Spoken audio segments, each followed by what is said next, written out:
नमस्कार दोस्तों। हमारा जो देश है वो कृषि प्रधान देश है, लेकिन इसके बावजूद भी हमारे किसानों की जो आर्थिक स्थिति है वो बहुत ही खराब चल रही है। आप आज़ादी के बाद से ही देख सकते हैं कि उनमें कोई खास बदलाव नहीं आया है, जबकि हमारे देश की जो ज्यादातर जनसंख्या है वो कृषि पर आश्रित है। लेकिन भारत सरकार अब 3 बड़े नियम हैं जो किसानों के लिए उनको बदलने वाली है। One India one agri market का अब कॉन्सेप्ट भारत में आ चुका है। आज हम इसी के बारे में बात करेंगे कि वो कौन 3 बड़े नियम हैं जो भारत सरकार बदलने जा रही है हमारे किसानों के लिए।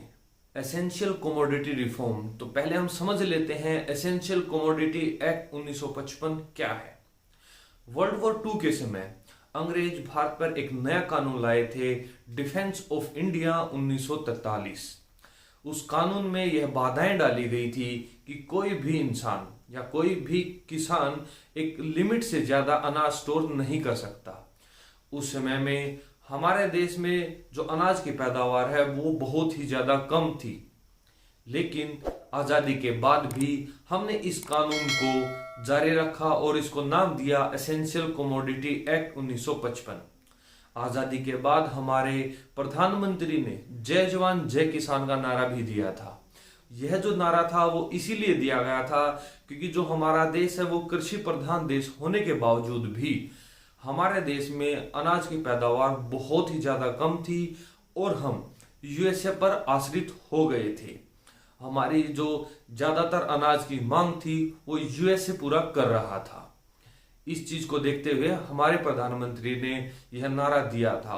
और जो यह कानून है एसेंशियल कमोडिटी, यह उस समय के आधार पर जरूरी भी था ताकि कोई भी इंसान एक जरूरत से ज्यादा अनाज को स्टोर ना करे, ताकि कोई और इंसान उसकी वजह से भूखा ना रहे। उस समय इसकी काफी ज्यादा जरूरत थी, लेकिन क्या आपको लगता है कि यह कानून की आज भी जरूरत है? इस कानून के आज अनेकों बुरे प्रभाव हम देख सकते हैं। इस तरह के नजारे आपने देखे ही होंगे। इसका सीधा सीधा कारण है एसेंशियल कमोडिटी एक्ट 1955, क्योंकि इस कानून के कारण ही हमारे जो किसान हैं वो स्टोर करने की सुविधा नहीं बना सकते, क्योंकि एक लिमिट है कि उससे ज्यादा हम अनाज स्टोर नहीं कर सकते। लेकिन क्या आपको पता है कि भारत दुनिया का नंबर 1 चावल निर्यातक देश है और दुनिया में दूसरा स्थान है चावल और गेहूं की पैदावार में चाइना के बाद। आज इस कानून की हमें बिल्कुल भी जरूरत नहीं है, क्योंकि इतना ज्यादा अनाज होता है कि हम दूसरे देशों को निर्यात करते हैं, लेकिन उसके बावजूद भी न जाने क्यों अब तक सरकारों ने इस कानून को किसानों पर लादे रखा और उनकी दशा को सुधरने नहीं दिया। अगर किसान अपने पैसों से स्टोर करने की सुविधा पैदा करता है तो आपको पता है कि जो सरकार ने लिमिट लगा रखी है उसमें वह जो स्टोर करने का पैसा है उसको रिकवर नहीं कर सकता। इस वजह से हमारे देश में किसानों के पास स्टोर करने की सुविधा नहीं है। लेकिन अब भारत सरकार का ये एक अच्छा कदम है, या कहिए कि बहुत ही ज्यादा सराहनीय कदम है कि किसानों के ऊपर से यह जो कानून है वो हटाया जा रहा है, क्योंकि कुछ अनाज हैं जिनको एसेंशियल कमोडिटी एक्ट से निकाला जा रहा है। Contract farming. सरकार अब हमारे देश भारत में कॉन्ट्रैक्ट फार्मिंग लाने वाली है। इसका मतलब है कि किसान जिसके साथ चाहे उसके साथ कॉन्ट्रैक्ट कर सकता है और जो चाहे वो फसल उगा सकता है। इससे पहले क्या था कि मैं अगर मान ले किसान हूं तो और मेरे एरिया में कोई फैक्ट्री है चिप्स बनाने की, मैं चाहता हूं कि उस चिप्स बनाने वाली फैक्ट्री के साथ मैं कॉन्ट्रैक्ट करूं, लेकिन ऐसा मुमकिन नहीं था। हमारे देश के अनेकों कानून इसके आड़े आ जाते थे। क्या आपने कभी देखा है कि किसी और सेक्टर में इस प्रकार के कानून हो? जैसे हम कार का ही एग्जाम्पल ले लेते हैं। कार बनती किसी एक जगह है हमारे देश के कोने, जबकि वह पूरे देश में बेची जाती है, बल्कि देश के साथ साथ विदेशों में भी एक्सपोर्ट की जाती है।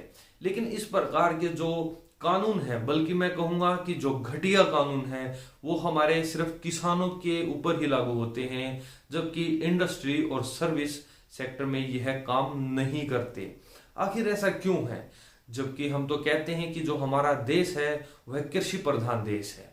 इसमें यह होता है कि जो किसान है इस प्रकार की कॉन्ट्रैक्ट फार्मिंग नहीं कर पाता और वह वही फसल उगाता है जिसका पिछले साल उसको अच्छा भाव मिला था।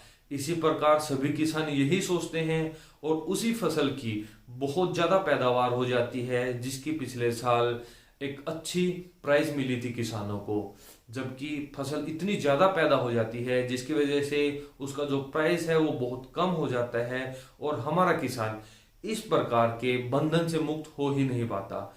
लेकिन अब भारत सरकार यह कानून है जो बदल रही है, कॉन्ट्रैक्ट फार्मिंग ला रही है, उससे यह आसानी होगी कि हम जो किसान हैं वो किसी के साथ भी जब चाहे जिस फसल का कॉन्ट्रैक्ट कर सकते हैं, कोई रोक टोक उसमें नहीं होगी। एपीएमसी एक्ट, यह जो एक्ट है वह पहले ही दोनों कानूनों की तरह किसान को बांध के रखता है। आप मान लीजिए कि आप एक किसान हैं और आप जो फसल उगाते हैं वह अपनी लोकल मंडी में ही बेच सकते हैं, आप किसी दूसरे राज्य में नहीं बेच सकते, इवन आप किसी और दूसरी डिस्ट्रिक्ट में भी उसको नहीं बेच सकते। यह जो कानून है वो बिल्कुल किसान को बांध के रखता है और इसकी वजह से किसान को एक उचित मूल्य नहीं मिलता। बहुत बार हमने देखा है कि जो एक फसल है एक राज्य में काफी अच्छी मिलती है, यानी कि बहुत ज्यादा पैदावार हो जाती है, जबकि वही फसल भारत के किसी और राज्य में बिल्कुल नहीं हो पाती, जिसकी वजह से उस राज्य में उस फसल की डिमांड हो जाती है। लेकिन इस कानून के वजह से किसान सीधे उस राज्य में अपनी फसल नहीं बेच पाता। तो देखिए कि हमारे जो कानून व्यवस्था है उसने किसान को किस प्रकार से बांध कर रखा हुआ है। अभी कुछ समय पहले आपने सुना होगा कि वेस्ट बंगाल ने ओडिशा को आलू भेजने से मना कर दिया है, जबकि ओडिशा में आलू की बहुत ज्यादा कमी थी और वेस्ट बंगाल में आलू की पैदावार बहुत ज्यादा हुई थी। राज्य सरकारें फिर किसानों के आड़े आ गई। अगर किसान ओडिशा में आलू भेज पाते तो उनको उनकी फसल का एक उचित दाम मिलता। तो यह कानून किसानों को बांध के रखता है, जिसको अब बदल दिया गया है। इसके साथ साथ कैबिनेट की तरफ से एक और अहम फैसला आया है। उसमें फैसला है लैंडमार्क डिसीजन जिसे कहा गया है। किसान अगर अपनी जो लोन है उसका अमाउंट नहीं चुका पाता है तो उसकी जो जमीन है उसको जब्त नहीं किया जाएगा। इस पूरे प्रोसेस को सुलझाने के लिए कि कैसे वो जो लोन का अमाउंट है उसको भरा जाए, इसका फैसला एसडीएम के ऊपर होगा, लेकिन जमीन को जब्त नहीं किया जाएगा, उसको नीलाम नहीं किया जाएगा। मेरा मानना है कि यह जो फैसला है वो बहुत ही ज्यादा अच्छा है।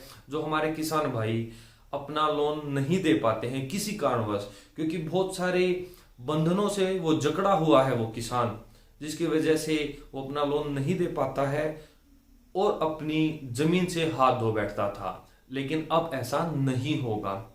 उम्मीद करता हूं यह वीडियो आपको अच्छी लगी होगी और आप इसको ज्यादा से ज्यादा शेयर करेंगे ताकि यह जो कानूनों में बदलाव हुआ है वो हमारे सभी किसानों के पास पहुंच सके। जय हिंद।